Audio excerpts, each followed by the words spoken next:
I am a 27-year-old guy living in Ohio, and if my life had a theme, it would be responsibility. I grew up in my parents' small family business, a hardware and seasonal goods store that consumed every holiday like a hungry beast. Other kids spent their weekends playing football in the street. I spent mine hauling metal shelves, setting up inflatable snowmen, scraping ice from outdoor displays, and stacking 40-pound bags of rock salt higher than my own head. While people were drinking hot cocoa and complaining about the cold, I was outside on a ladder hanging plastic icicles for a December sale banner. But honestly, I never hated it. Mom and Dad always told me, "Nate, this place will be yours one day. Keep working hard."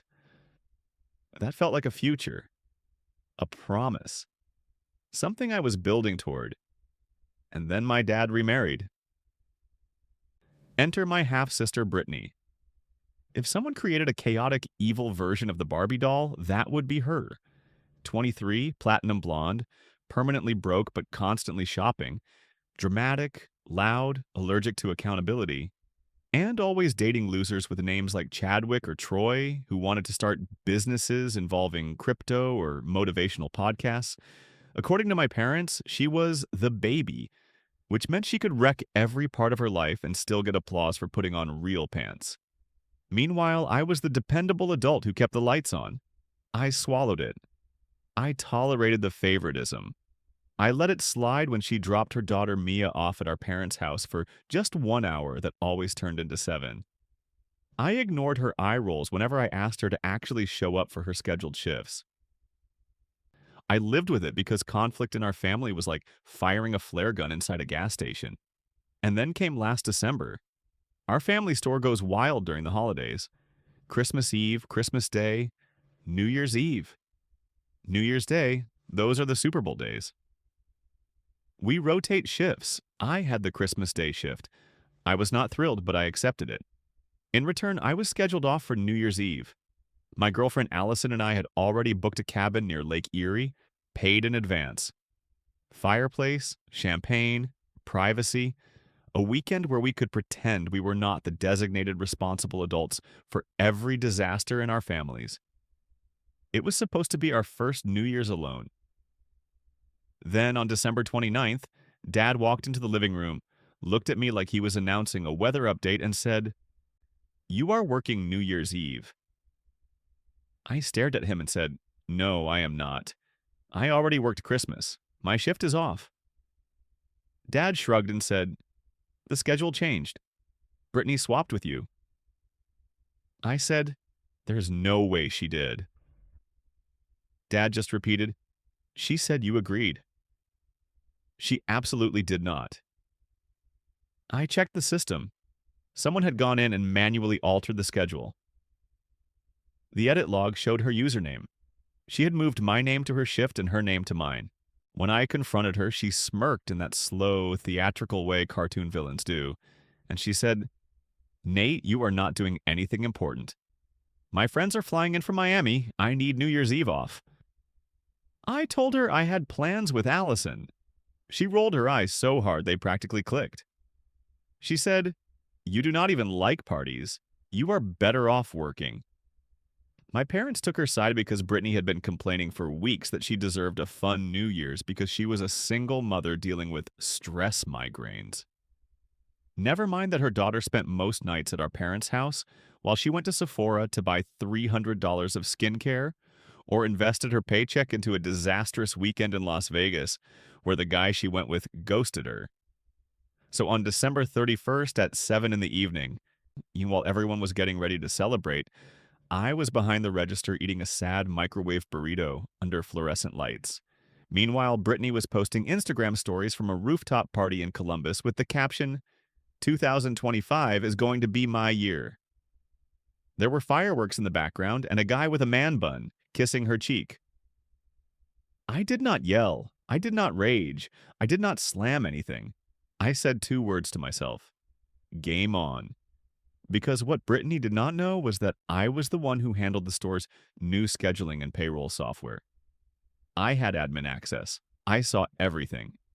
And because Brittany was a spoiled hurricane in the shape of a woman, she was sloppy. Very sloppy. First, I pulled her time cards. For 6 straight months, she had been padding hours, clocking in early, clocking out late, marking herself as working register, even when camera footage showed her leaving for a manicure during her shift. She had been rounding up on slow days and entering entire hours she never worked. Thousands of dollars of fake labor. Then I checked the inventory logs. 3 returns that never existed. Store credit issued to her account anyway. And then I pulled up camera footage.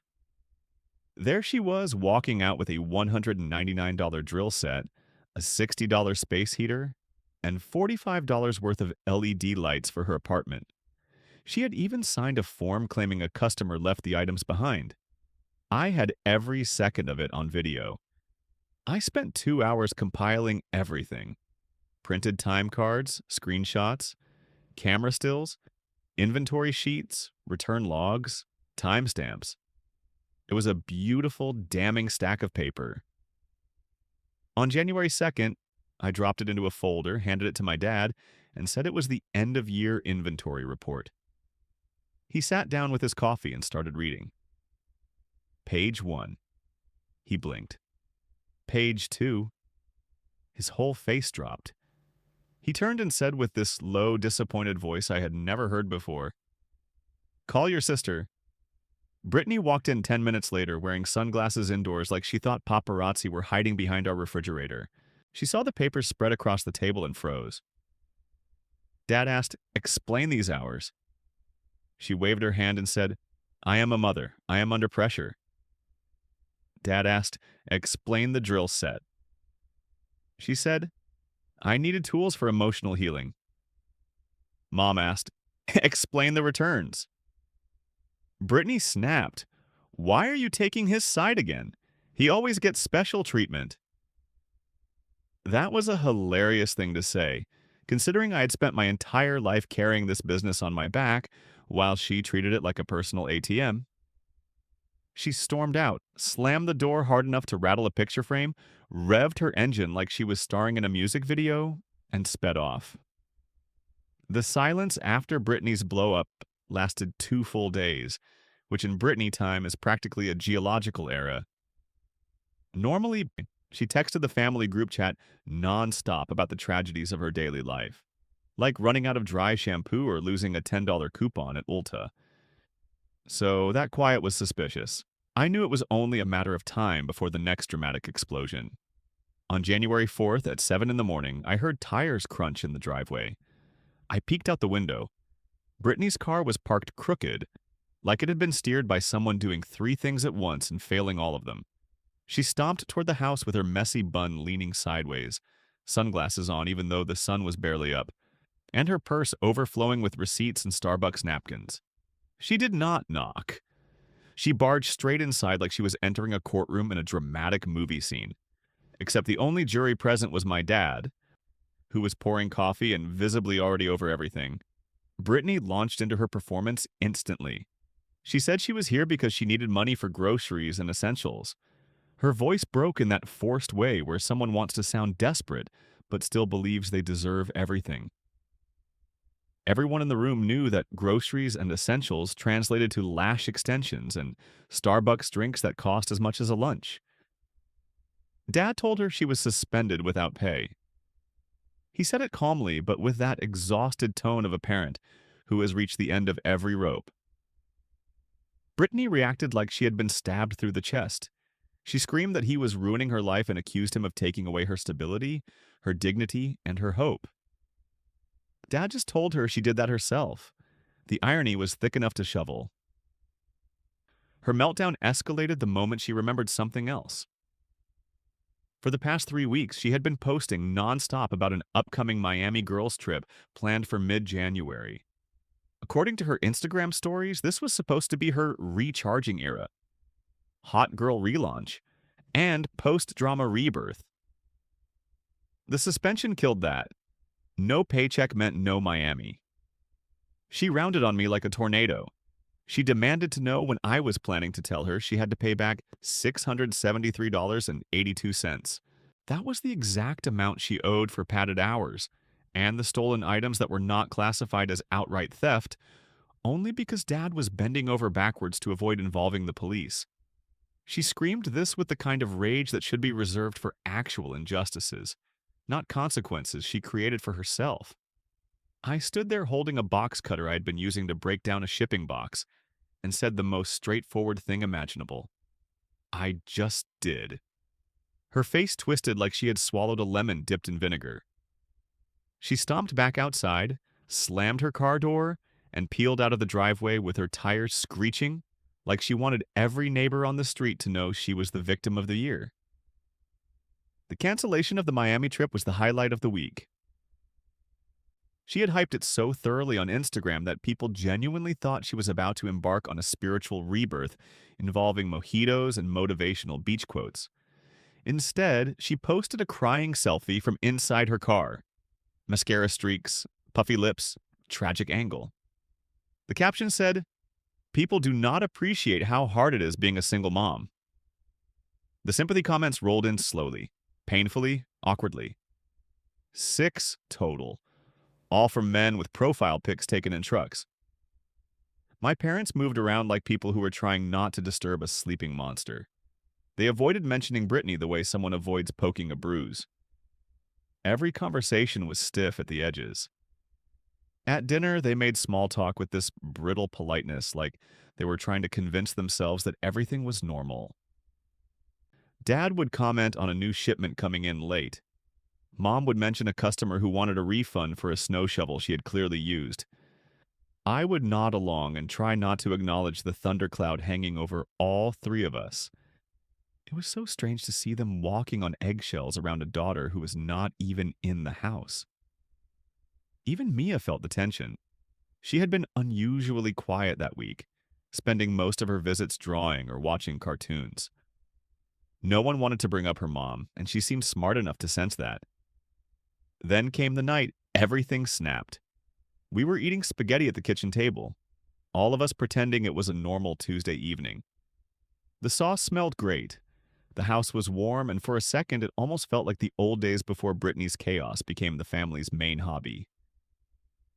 Mia sat between my parents, swinging her feet under the table and coloring a picture of a lopsided unicorn on one of those paper kids placemats Mom kept in the drawer. She was humming to herself, completely unbothered, when she suddenly blurted out the sentence that swallowed the entire room. She said that her mommy told her she did not have to work because Grandpa always gave her money. Everything stopped. Dad froze mid-bite, his fork held in the air like someone had hit the pause button on him. A single noodle slid back onto the plate. Mom's eyes went wide, her face tightening like she had just been slapped with ice water. The air changed in an instant, thick and heavy, like someone had dropped a curtain between then and now. Mia kept coloring like she had just commented on the weather. And then she casually tossed out the second grenade. She said her mommy also said that Uncle Nate should work more because he was boring. I felt something inside me shift. Not anger, not shock. Just this weird blend of resignation and clarity. I exhaled slowly and said, that was honesty at 110%. Not sarcastic, not cruel, just matter of fact. Kids do not invent insults with that kind of adult tone. They repeat what they hear while coloring unicorns. Dad slowly lowered his fork, placing it on the table with this controlled, deliberate movement that told me his brain was working overtime. Mom stared at the wall in front of her, lips pressed together so tightly the corners turned white. No one said a word for several seconds, but the silence was thick enough to touch. That was the breaking point. Mom was the first to crack. She let out this long, exhausted breath and said they had spoiled Brittany. Not soft, not excusing it, not sugar-coated. Just the truth, laid out like a confession. She looked like someone who had finally admitted something she had known deep down for years but never wanted to say out loud. Dad followed. He admitted that they had let things slide too often, that they had convinced themselves Brittany was just going through phases, that they had looked the other way whenever her behavior spiraled, because it felt easier at the time. But years of looking the other way had turned into an entire lifestyle of avoidance. And as they said all this, it hit me just how long I had been waiting to hear it.